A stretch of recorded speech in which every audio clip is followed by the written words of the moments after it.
তুমি কি বলছো বৌমা? হ্যাঁ, বাড়ির বউকে বাড়ি থেকে বের করে দেবো? আর তাছাড়া মায়ের অনুমতি ছাড়া এই বাড়ির কোনো বউ বাড়ির চৌকাঠ পেরোয় না। বাইরের লোক এটা জানলে আমাদের পরিবার সম্পর্কে কি বলবে? পরিবারের মঙ্গল চাইলে যে পাপ হয়েছে তার শাস্তি তেজ বাবাকেই পেতে হবে। এ বাড়ি ছাড়ার জন্য তৈরি হয়ে যাও তেজ।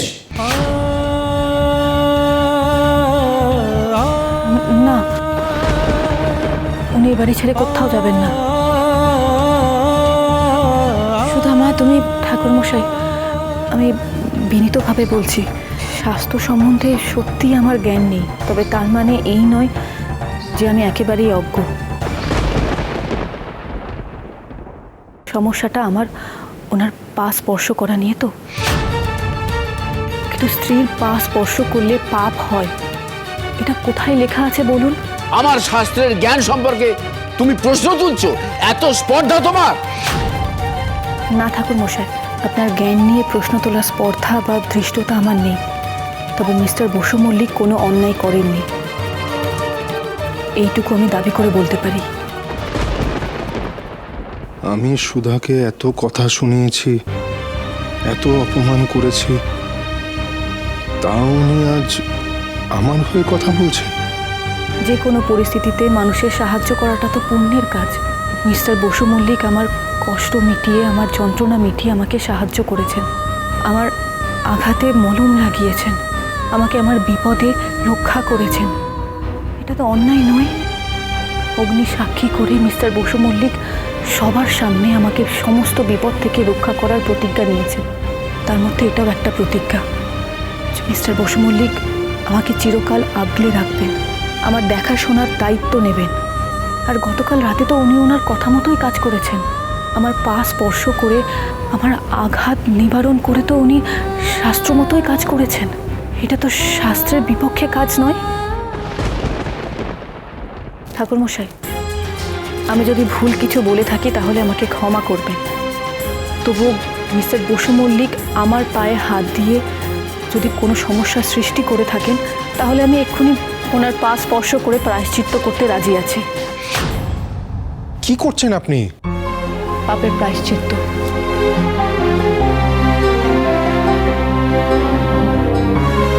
এটা ছেলে খেলা নয়, এইভাবে প্রায়শ্চিত্ত হয় না।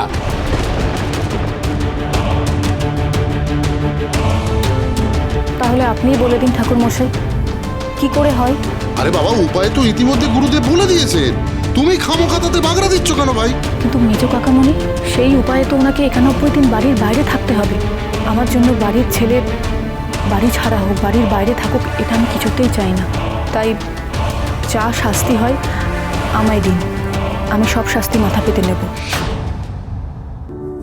আমার শাস্তি এড়াতে সুধা নিজের শাস্তি মাথা পেতে নিচ্ছেন কেন? আমার জন্য এসব করার তো কোনো দরকার নেই ওনার।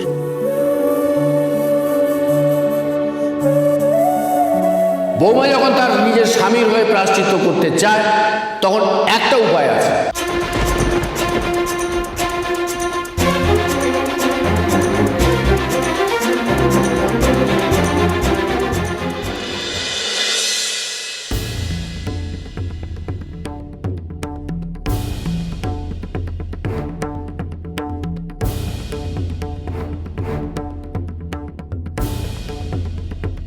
শুধু পা ছুলেই হবে না, নিজের হাতে স্বামীর পা ধুয়ে দিতে হবে নতুন বউকে।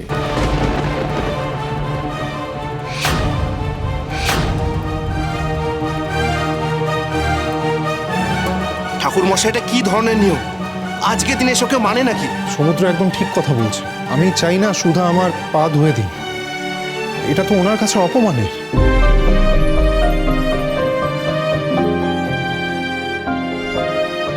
আমি জানি না মিস্টার বসু মল্লিক, আপনি কি চাইছেন। আমাকে আপনি স্ত্রী বলে মেনে নিতে পারেননি, তাও আমাকে অপমানের হাত থেকে বাঁচাচ্ছেন। অন্য কোনোভাবে কি প্রায়শ্চিত্ত করা যায় না? সবই যদি তোমরাই জানবে, তাহলে আমাকে ডাকলে কেন? উপায় নিজেরাই খুঁজে নাও, আমি আসছি। ঠাকুরমশাই যাবেন না, দয়া করে রাগ করে চলে যাবেন, আমি হাত জোড় করছি। আমার মনে হয় তেজ সেভাবে কথাটা বলেনি। একটু চুপ থাক না বাবা, অন্য কোনো যদি উপায় থাকতো তাহলে উনি সেটা বলতেন না। আর উনি যেটা বলছেন সেটা করতে অসুবিধে কোথায়? আমার মনে হয় অসুবিধাটা ভাইয়ের নয়, সুধার হচ্ছে। তাই তো সুধা? না দিদি, উনি যদি আমার পায়ে হাত দিয়ে মলম লাগাতে পারেন তাহলে আমি কেন ওনার পায়ে হাত দিতে পারি না?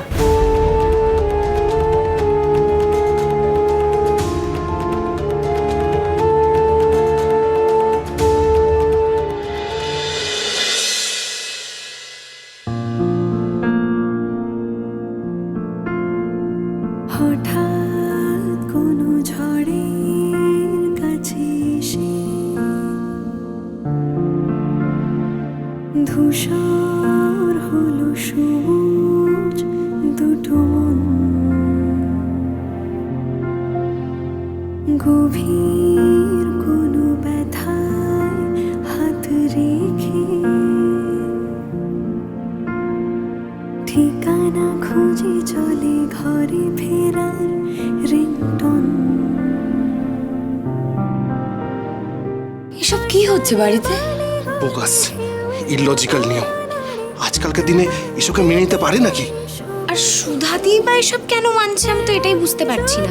হতো পাখিরা ফিরে পেত হারানো সময়ের সুর। জানি না কি যে হবে, হয়তো মিশে যাবে যত মুখ চোরা চেনা গল্পের মুহূর্ত হারাবে অচেনা বাস্তবে, ভীতু স্বপ্নেরা লিখে সুধা, রাখবে। হয়ে গেছে, প্লিজ আপনি এবার পাটা ছেড়ে দিন। আপনি আমাকে যাই মনে করুন না কেন মিস্টার বসু মল্লিক, আমি আপনার মঙ্গল চাই। যদিও আমি মনে করি না এইভাবে কারোর মঙ্গল হতে পারে, তবু আপনি আমার জীবনে ভগবান হয়ে এসেছেন।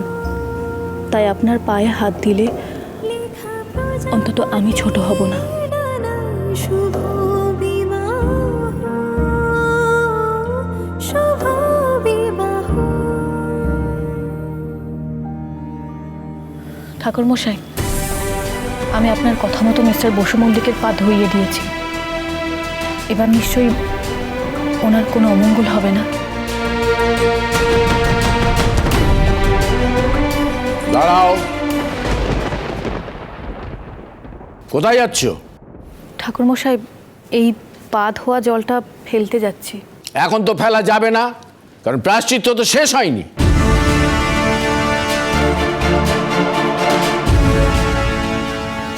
কিন্তু ঠাকুরমশাই, আমি তো এই পাপের প্রায়শ্চিত্ত সম্পূর্ণ করতে হলে এই পা ধোয়া জল আজ তোমায় পান করতে হবে।